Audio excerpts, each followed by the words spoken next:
여러분, 행복한 베들레헴 교회 오늘 3부 예배 오신 사랑하는 성도님들에게 하나님의 은혜와 축복이 함께 하실 줄 축복합니다. 또 교회 설립 48주년을 통해서 하나님께서 지금까지 저희들에게 은혜를 주셨는데, 또 앞으로 100년 동안 하나님께서 저와 여러분의 인생 가운데 은혜와 복을 주시기를 다시 한번 축복합니다.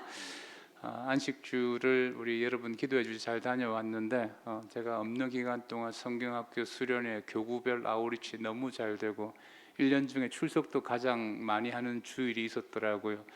담임 목사의 존재가 없어도 교회가 너무 잘 되고 있다는 것에 대해서 한편으로는 가슴 뿌듯했고 한편은 조금 섭섭했습니다.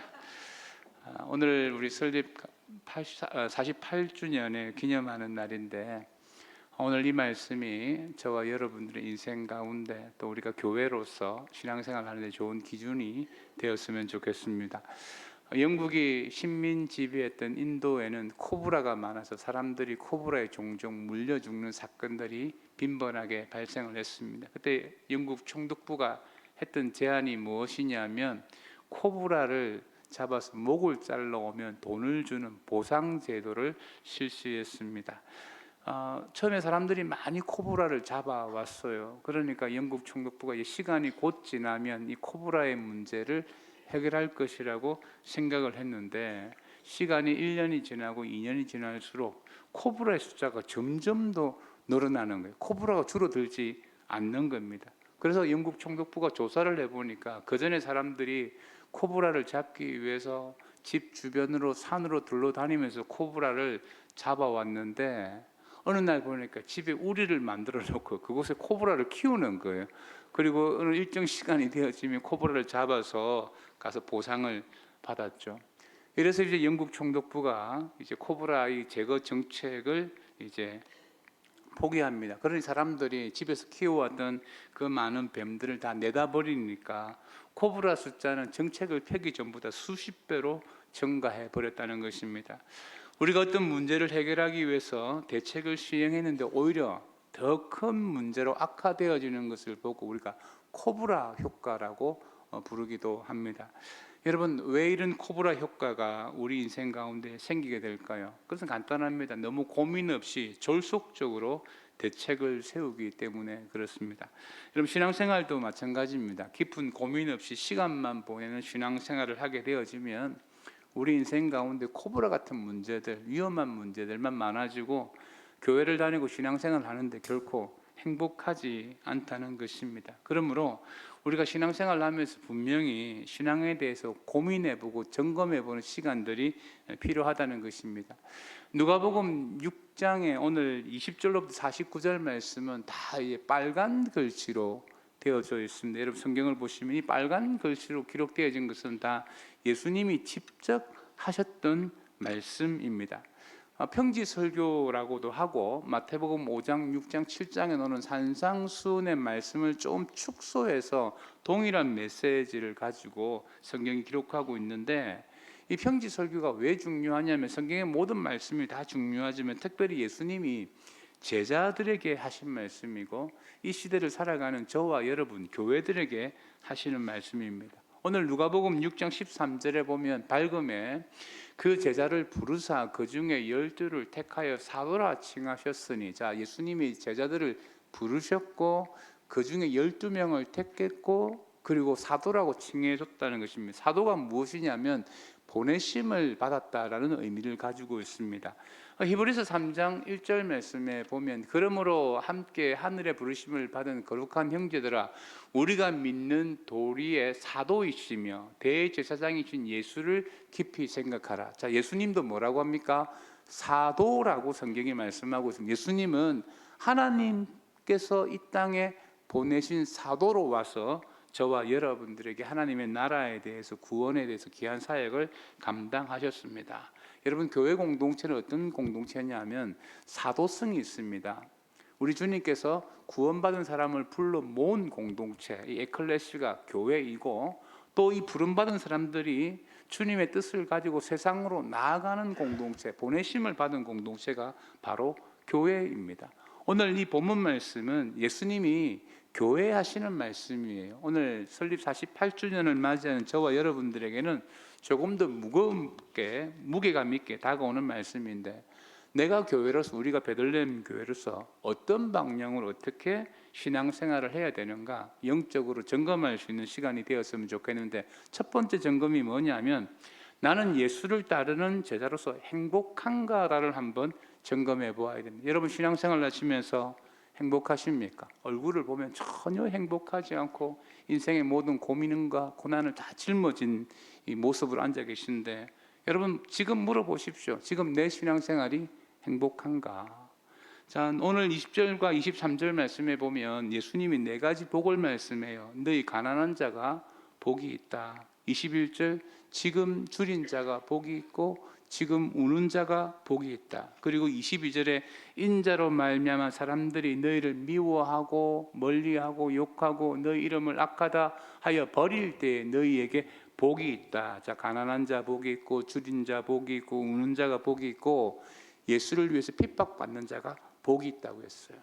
그리고 오늘 24절에 보면 그러나라는 단어가 그러나 화를 이야기합니다. 화 있을진즉 너희 부유한 자여. 25절에 화 있을진즉 너희 지금 배부른 자여.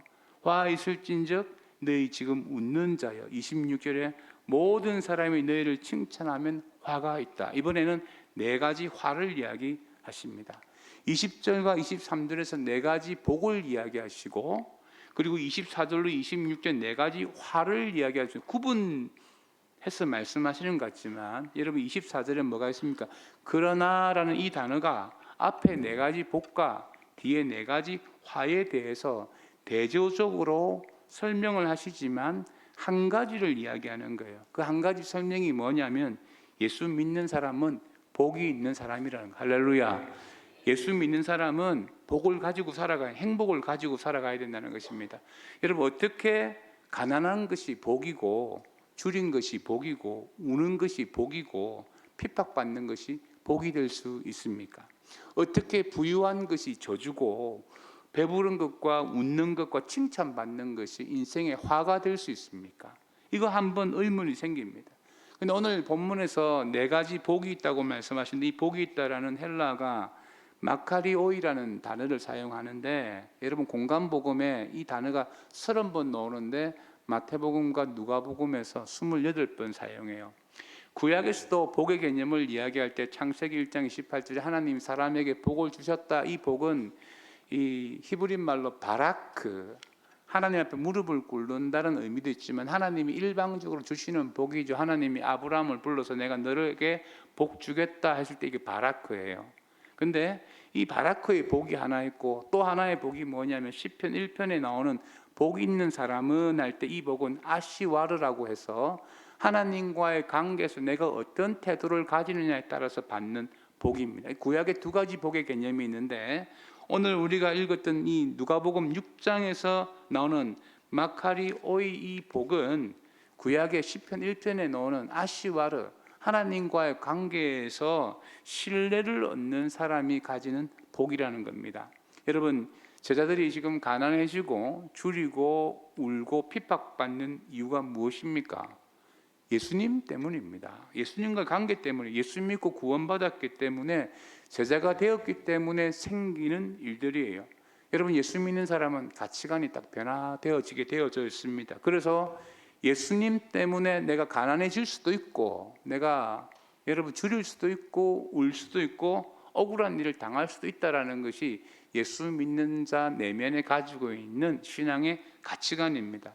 우리 7월 달에 여러분 이 교회 학교에서 미래 세대는 성경학교 또는 수련회, 또 그리고 교구별 아우리치가 지금도 진행되어지고 있지만, 여러분 이 보면 많은 분들이 봉사를 하거든요. 굉장히 고급 인력들입니다. 그 고급 인력들이 차라리 시급으로 환산한다 그러면 일을 해가지고 돈을 벌어서 후원해 주는 것이 더 합리적이에요. 그런데 그 성경학교는 수련회 와서 땀을 흘리며 봉사하며 아이들을 섬기는 이유가 무엇입니까?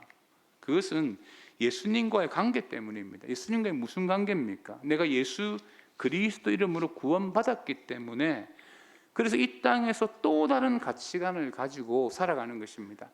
여러분 흉부외과 의사들이 보면 수술하러 들어가기 전에 대낮인데도 얼굴에 무엇을 복면으로 가려요. 그리고 사람의 가슴에 칼을 꽂는 직업이지 않습니까? 어떻게 보면 강도하고 비슷한 모습입니다. 그런데 이 의사가 한번 보세요. 수술 전날 과음을 술을 마시고 밤새도록 놀고 잠도 자지 아니하고 컨디션을 최악의 상태로 만들고 난 다음에 그 다음날 수술하러 들어간다. 복면하고 칼 들고 수술하러 들어간다. 여러분, 그것은 의사의 모습이기보다는 강도와 다를 바가 없습니다. 탁월한 의사들은 수술 전날 술도 안 마시고 숙면을 취하고 손이 떨릴까 봐 커피도 마시지 않는다고 합니다. 여러분, 왜 이런 차이가 날까요? 사람을 살리는 직업이지만 이것이 가치관이 다르기 때문입니다.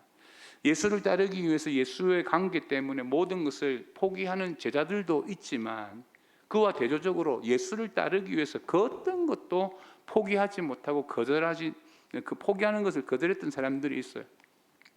세상의 가치 기준에서 그들은 항상 부유했고 잘 먹고 웃고 칭찬받는 사람들이었습니다. 그런데 예수님이 오늘 그들을 향해서 화가 있다고 말씀하십니다. 왜 그들에게 화가 있느냐면 앞으로 일어날 일에 대해서 하나님께서 하실 심판에 대해서 알지 못하기 때문에 화가 있다는 거예요. 히브리서 9장 27절에 보면 한 번 죽는 것은 사람에게 정해진 것이에요. 그 후에 심판이 있다고 말씀합니다. 여러분, 모든 사람에게는 심판이 있어요. 오늘 말씀에도 보면 21절에 보세요. 21절에 보면 지금 줄인 자가 복이 있고 지금 우는 자가 복이 있다고 했어요. 여러분, 이게 내가 지금 줄이고 있고 우는데 이게 뭐가 복이에요? 근데 22절에 인자로 말미암아 너희를 미워하고 멀리하고 욕하고 너희 이름을 악하다 하여 버릴 때 너희에게 복이 있도다. 세상의 가치관으로 받아들일 수 없는데 이게 복이 있는 이유가 23절에 그날에 기뻐하고 뛰놀라 하늘에서 너희 상이 큼이라. 할렐루야. 지금 줄이고 지금 배고프고 지금 울지만 그날에는 기뻐하게 될 것이라고 우리 주님이 말씀하셨습니다. 그날이 무슨 날입니까? 1차적으로는 우주의 종말이고 2차적으로는 저와 여러분의 개인적인 종말, 죽음입니다. 죄인들에게는 그날이 심판의 날이지만 저와 여러분처럼 구원받은 날은 그날은 생명의 날이고 축복을 받는 날이고 상급을 받는 날인 줄 믿습니다. 그날에 우리가 믿는 예수 그리스도를 만날 줄 믿습니다. 여러분, 이 땅에는 딱 두 종류의 사람이 있어요. 예수님이 복이 있다라고 말하는 사람과 화가 있다라고 말하는 사람입니다. 여러분, 진정한 복은 잠깐 사는 이 땅에 있는 게 아닙니다. 여러분, 진정한 복은 영원한 나라에 있습니다. 결국 죽음의 문제를 해결하고 영원한 생명을 소유한 사람, 이 구원이 가장 감격적이고 가치가 있다는 것을 믿는 사람이 예수를 따라가는 사람으로서 행복한 거예요. 저와 여러분들은 하나님의 은혜로 예수 믿고 구원받은 영원한 생명을 소유한 하나님의 자녀인 줄 믿습니다. 이 구원의 감격이 흔들리지 않아야지만 예수를 따라가는 삶이 행복하고 세상 가치관과 충돌되어졌을 때 그 가치관을 이겨낼 수 있는 거예요. 우리가 이 땅이 전부라고 살아가면 항상 신앙생활을 하는 게 힘듭니다. 여러분, 우리는 이 땅의 70년, 100년의 삶이 왜 중요하냐 그러면 영원한 생명을 결정짓기 때문입니다. 여러분, 이 땅에서 예수를 따라갈 때 구원받은 자의 그 행복한 복을 가지고 따라갈 수 있는 지혜로운 성도가 되시길 축복합니다.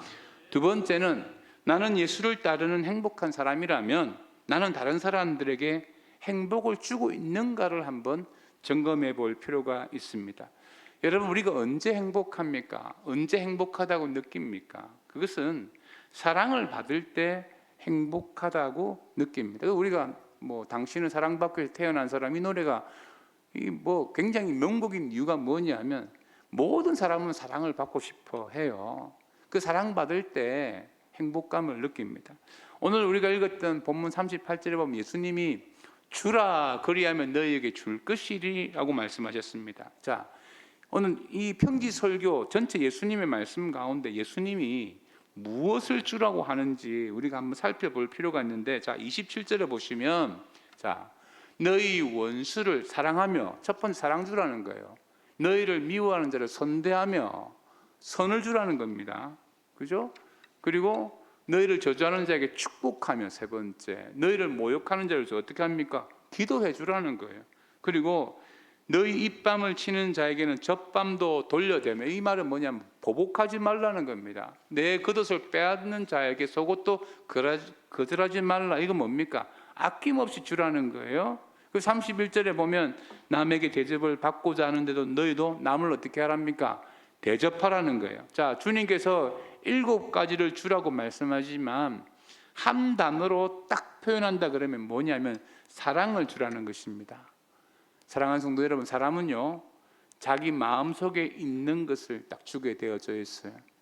내 마음속에 사랑이 있고 기쁨이 있고 평안이 있고 행복이 있으면 딱 그걸 줍니다. 근데 여러분, 우울하신 분 옆에 가보셨잖아요. 우울한 사람 옆에 있으면서 나는 행복하다 느껴보신 적 있습니까? 함께 우울해집니다. 분노하는 사람 옆에 가보십시오. 분노하는 사람 때문에 여러분 행복한 적 있어요? 분노한 사람 옆에 나도 분노를 가지게 돼요. 왜냐하면 그 사람이 나에게 분노를 주기 때문입니다.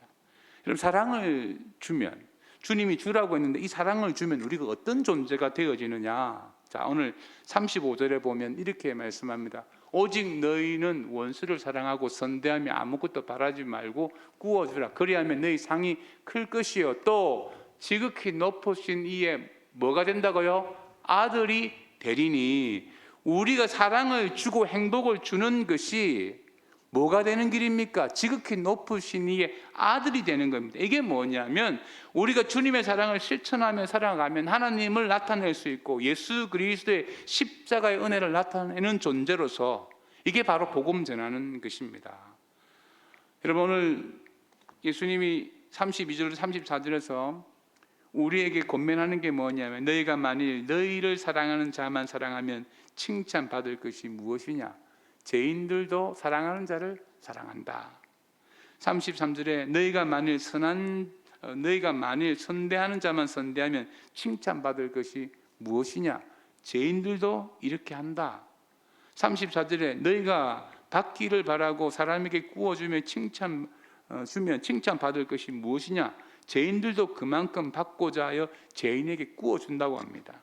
자, 하나님을 모르는 사람들도 기본적으로 인간관계에서 give and take 돼 있어요. 내가 좋아하는 사람에게 주고 내 마음에 드는 사람에게 잘하는 것은 하나님을 모르는 사람, 여러분 저 조폭들도 어린은 지킨다는 거예요.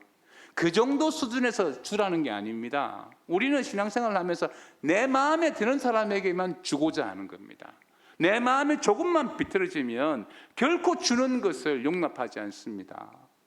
근데 우리 주님께서 우리에게 주라고 했을 때 그 기준을 딱 정해 주셨어요. 36절에 보면 너희 아버지의 자비로우심 같이 너희도 자비로운 자가 되라. 이 말이 뭐냐면 하나님이 우리에게 자비를 주신 것처럼, 이 구원의 자비를 주신 것처럼 너희도 자비로운 자가 되라고 말씀하셨어요. 적어도 예수 믿고 구원받은 사람은 내가 하나님의 자비를 받은 사람이라 그러면 그 자비를 실천하며 살아야 된다는 것입니다. 제가 이번 안식주 때 선교지를 좀 돌아봤습니다. 그동안 저희들이 건축해 놓은 교회, 건축되어지고 있는 교회를 좀 돌아보고 왔는데 마지막 날 올 때 비행기를 이제 타는데 처음 보는 선교사님이 자신의 어머니를 좀 인천공항까지 모셔다 주면 좋겠다. 그리고 공항 가면 아들이 마중 나와 있을 것이라고 했습니다. 그때 2가지를 부탁하셔서 출입국 관리소를 통과할 때 도와주고 또 비행기 안에서 화장실을 갈 일이 있으면 도와달라는 것입니다. 제가 비행기를 좀 타보았기 때문에 출입국 관리소 통과하는 것은 휠체어 서비스를 받으면 돼요. 통과했고요. 제가 늦게 탑승을 했습니다. 탑승을 해보니까 이 선교사 어머님이 승무원들하고 실랑이가 벌어진 거예요.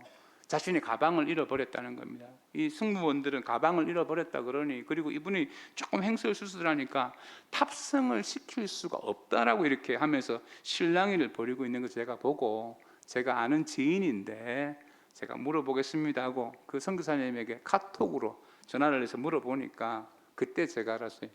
이 어머니가 약간의 치매가 있는 것입니다.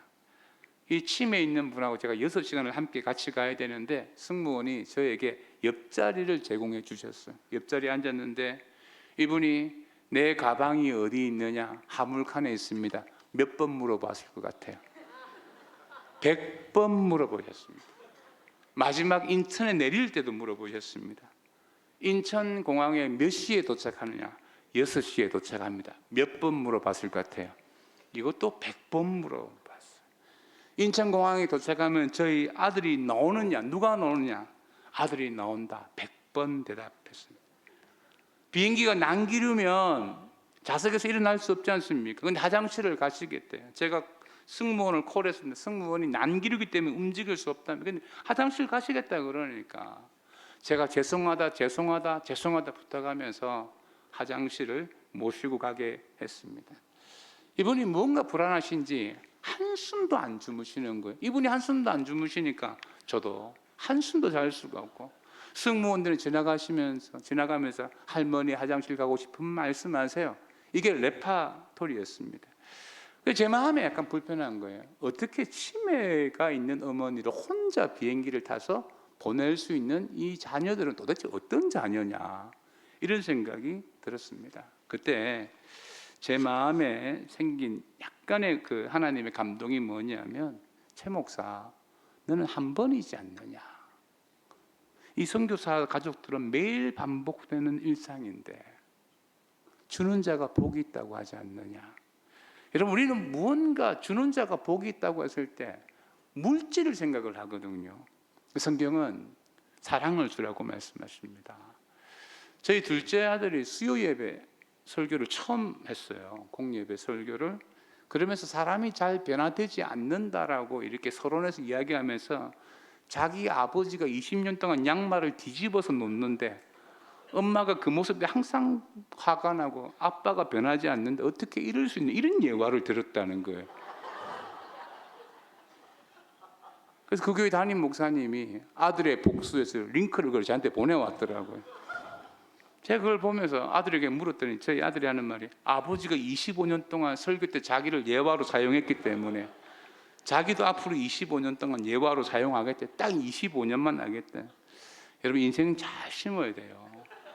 정말 잘 심어야 되는데, 자, 오늘 주님께서 우주의 법칙을 가지고 우리가 주는 자로서 무엇을 심어야 될 것인가 설명하는 게 36절에서 38절인데, 자 보세요.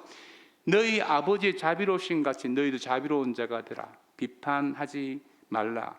그리하면 너희가 비판받지 않을 것이요. 정죄하지 말라. 그리하면 너희가 정죄받지 않을 것이요. 용서하라. 그리하면 너희가 용서받을 것이요. 주라. 그리하면 너희에게 줄 것이니 곧 후회되어 누르고 흔들어 넘치도록 하여 너희에게 안겨주리니 너희가 헤아리는 그 헤아림으로 너희도 그 헤아림을 도로 어떻게 해요? 받을 것이라고 말씀하십니다. 내가 준 대로 받게 되어지고 내가 심은 대로 거둔다는 거예요. 내가 자비를 주면 자비를 받고, 내가 비판을 심으면 비판을 거두고, 심판을 심으면 심판을 거두고, 용서를 심으면 용서를 거둔다고 말씀하시는데, 왜 이렇게 잘 심어야 되는지 그 이유를 설명하는 게 39절이에요. 39절 보세요. 또 비유로 말씀하시되 맹인이 맹인을 인도할 수 있느냐, 둘이 다 구덩이에 빠지지 아니하겠느냐, 이래 말씀하십니다. 우리가 주님이 주라고 말씀하시는 것, 그 사랑을 주라는 말씀에 순종하지 않으면 우리가 영적으로 맹인이 되는데, 이 영적으로 맹인이 되는 것도 문제이지만, 내가 맹인인데 다른 사람을 이끌려고 하면, 나는 사랑을 실천하지 않고 주지 않고 자비를 베풀지 않았는데 다른 사람을 이끌려고 하면 함께 구덩이에 빠진다는 거예요. 이번 제가 이 안식주 기간 동안 얼마나 폭염이 심했습니까? 부산에 한 교회 탐방 갔다가 보고 저희 집사람과 이제 남포동에 이제 거닐면서 한 카페를 가는데 한 노숙자가 박스를 깔고 이렇게 잠을 자고 있대요. 그때 한 36도 될 때였습니다. 땀을 뻘뻘 흘리면서 그 임대 나와 있는, 임대를 찾고 있는 그 상가 밑에서 잠을 주무시고 있는 거예요.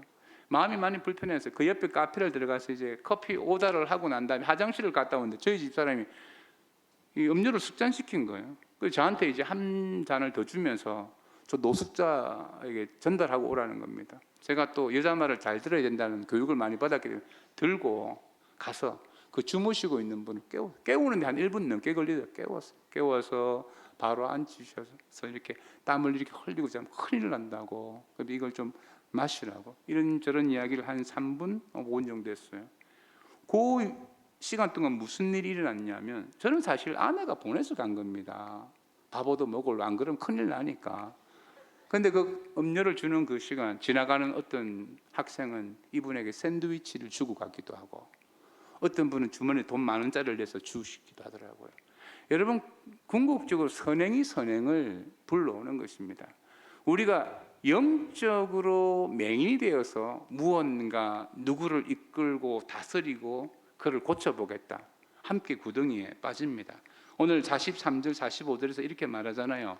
못된 열매 맺는 좋은 나무가 없고 좋은 열매 맺는 나쁜 나무가 없다라고 말씀하십니다. 나무는 각각 그 열매로 아나니, 가시나무에서는 가시나무에서 무화과를, 또는 찔레에서 포도를 따겠느냐, 따지 못하느냐. 선한 사람은 마음에 쌓은 선에서 선을 내고, 악한 자는 그 쌓은 악에서 악을 내나니, 이는 마음에 가득한 것을 뭐요? 입으로 말한다는 겁니다. 우리가 사랑을 준다라고 할 때 중요한 원칙이 뭐냐면, 내 마음에 지금 잘 쌓아놓은 것이 선이면 선을 말하고 악이면 악을 말하는. 우리가 인간관계 때 말 실수했다 이런 말 하잖아요. 말 실수였다. 그 말 실수 아니고 진심입니다. 그거. 그 마음에 담아놓은 걸 이야기해. 나도 모르게 말한 거지. 그건 항상 그렇게 생각했다는 거예요. 그런데 내가 나도 모르게 툭 튀어놓은 거예요. 그래서 성경은 우리에게 이렇게 말해요. 새는 소리치면 놓는다 그러지 않습니까? 결코 내 입에서 놓는 것이 곧 내 마음입니다. 내 입에서 누구를 비난하고 누구를 욕하고 누구에게 분노하잖아요. 그게 내 마음이에요. 여러분, 우리가 이것을 분명히 알아야 돼요. 내가 예수를 따라가는 내 안에 복음의 행복한 사람, 이것이 있는 사람이 내가 예수를 따라간다 그러면 분명히 내 삶 속에서 전달되어 줘야 되는 것은 사랑인 줄 믿습니다. 여러분, 이것이 내 삶 속에서 이루어지고 있느냐, 내 입술의 말을 보면 알 수 있습니다. 여러분, 이것을 점검하십시오. 그리고 마지막 세 번째로, 나는 행복을 건축하는가 불행을 건축하는가 점검해 볼 필요가 있습니다. 산상수훈과 이 평지설교의 결론이 뭐냐면, 예수님이 제자들에게 선택권을 줘요. 너희들이 반석 위에 집을 건축할래? 흙 위에, 아니 모래 위에 집을 건축하겠느냐? 너희들이 선택하라는 겁니다. 여러분, 생각해 보십시오.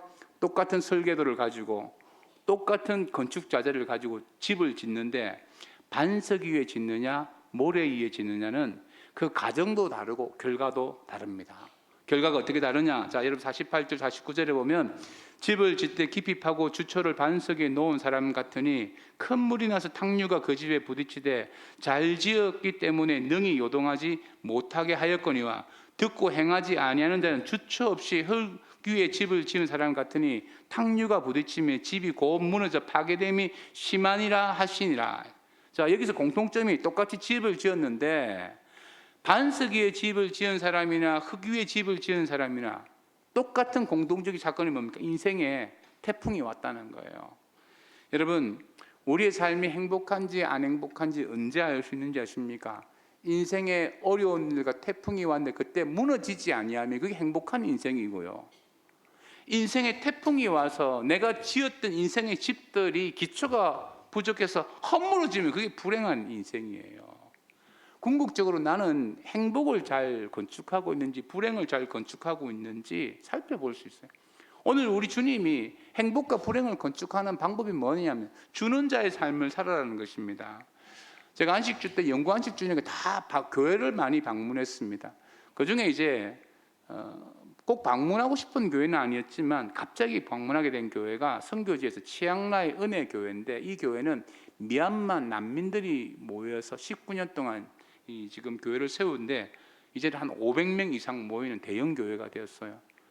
여러분, 선교지의 교회가 주일 예배를 2부 예배로 드리는, 오전에 드리고 저녁에 드리는 그런 교회를 사실 찾아보기 힘들어요. 그리고 자립했고, 이 교회가 어느 정도 자립했냐면, 자기들은 치앙라이라는 그 시골에 살고 있는데 그 교회가 방콕에 미얀마 난민이 10만 명 있는데 그 난민들의 신앙을 위해서 교회를 개척한 거예요. 그리고 그 교회를 지원해 주는 거예요.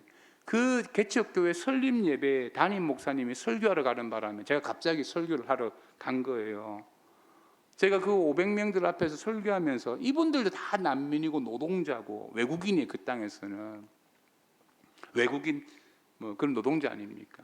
그날 또 제가 들었던 강구가 저를 참 이 뒤통수를 한번 때리는데, 부목사님이 어떻게 강구하냐면, 교회 오다가 태국 경찰들에게 우리 미얀마 사람들이 불법 난민으로 잡혀서 많이 끌려갔다는 거예요. 집에 갈 때 조심히 가라. 이게 강구였어요.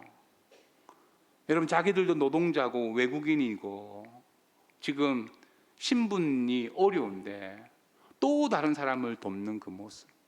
여러분, 그래서 교회가 힘이 있고 성장하는 겁니다. 또 제가 이 가까운 용인의 어느 교회를 가보니까 주보에 이렇게 돼 있더라고요. 심리 안에서 가난한 사람이 없게 하라. 저는 뭐 경주 채부잣집에 놀러 온 줄 알았어요. 뭐 1세대 이런 것도 열심히 한 줄 알았는데, 그 교회 진짜 저력이 뭐냐면 심리 안에 가난한 사람이 없게 하겠다는 그 교회의 슬로건이었습니다. 부산의 한 교회는 주차장이 참 잘 되어 있는 주택가 안에 있는데, 교인들을 위해서 주중에는 이 차를 지정을 해갖고 이거는 누구가 될 수 있고 이렇게 지정을 해서 1년에 한 번씩 해서 이웃 주민들에게 주차장을 다 이렇게 제공을 한다라고 합니다. 결국 성장하고 건강한 교회의 특징이 뭐냐면 주는 교회입니다. 어느 해물탕집 사장님하고 주방장이 싸운 거예요. 안 그래도 경영하기 어려운데 이 사장님하고 주방장이 싸우고 나니까 주방장이 화가 나는 거예요. 내가 오늘 이 해물탕집을 앞으로 망하게 할 것이다. 주방장이 해물탕집을 망하게 하는 방법이 뭐예요? 곰곰이 생각하니까 소자 주문이 들어오면 중자만큼 해물탕을 주고, 중자 주문 오면 대자만큼 주고, 대자 주문 오면 특대로 주는 거예요. 근데 망하기는 그냥 가성비 좋은 맛집으로 소문나고, 주방장은 망하게 하려고 막 주는데 이 해물탕집은 날로 잘 돼야 되는 경영학의 전설 같은 그런 사건이 있습니다. 궁극적으로 여러분, 주는 자가 복이 있어요. 제가 이 안식주에 목회적 자기 성찰의 시간을 좀 가졌는데, 제가 한 만 12년 이상 이 교회 공동체를 목양하면서 우리 교회 성도들 가운데 개인적으로 신앙이 정말 예수님만큼 변하고 이런 분들은 사실 그리 많지 않아요. 개인적인 변화는 부족한 게 사실입니다. 이건 담임 목사의 목회 역량이 부족하다는 것이죠. 그러나 저희 공동체가 가지고 있는 큰 흐름은 분명해요. 하나님 앞에 예배를 목숨 걸고 드리고자 하고, 제자훈련 받으려고 하고, 미래 세대를 위해서 헌신하고, 또 선교지에 선교사를 파송하고 선교지 교회를 세우는 이 큰 일들이, 여러분, 이 큰 흐름이 언제부터 했냐면 37주년 때부터 설립주일 때마다 우리 교인들이 개인당 10만 원씩 헌금을 해서 지금까지 교회도 건축하고 선교사들을 지원하고 왔기 때문에, 이 영적인 큰 흐름은 분명히 성경적이고 하나님이 원하시는 방향으로 가고 있다는 것은 저는 그건 하나 인정합니다. 지금까지 많은 분들이 동참해 주시고 헌신해 주셨는데 하나님이 여러분 인생 가운데 복을 주실 줄 믿습니다. 여러분, 바울이 에베소 교회에서 마지막 고별 설교를 장로님들 불러서 이렇게 설교를 한 거예요. 그 장로님이 그 당시 지금 목사라고 보면 됩니다. 무슨 설교를 했느냐 하면, 그 설교의 마지막에 보면 사도행전 20장 35절에 보면 이렇게 합니다. 범사에 여러분에게 모범을 보여준 바와 같이 수고하여 약한 사람을 돕고, 또 주 예수께서 친히 말씀하신 바 주는 것이 받는 것보다 복이 있다 하심을 기억하여야 할지니. 할렐루야. 사도 바울이 그가 이제 순교하기 직전에 에베소 교회에서 마지막 설교 내용이면, 교회는 주는 공동체가 되어 사랑을 주고 자비를 줄 수 있는 공동체, 교회 안에서도 마찬가지고, 여러분, 이것이 무너지면 교회가 아니에요. 예수 그리스도께서 하신 말씀입니다. 사랑하는 우리 베들레헴 교회 성도 여러분 사랑을 주시길 바랍니다. 그리고 그 사랑을 통하여서 또 물질도 주고, 하나님이 여러분에게 자비하셨던 것처럼 자비를 줄 수 있는 그런 삶을 통해서 주님께서 주는 자가 복이 있다는 그 약속의 말씀이 여러분 인생 가운데 온전히 이루어지시기를 저는 축원합니다.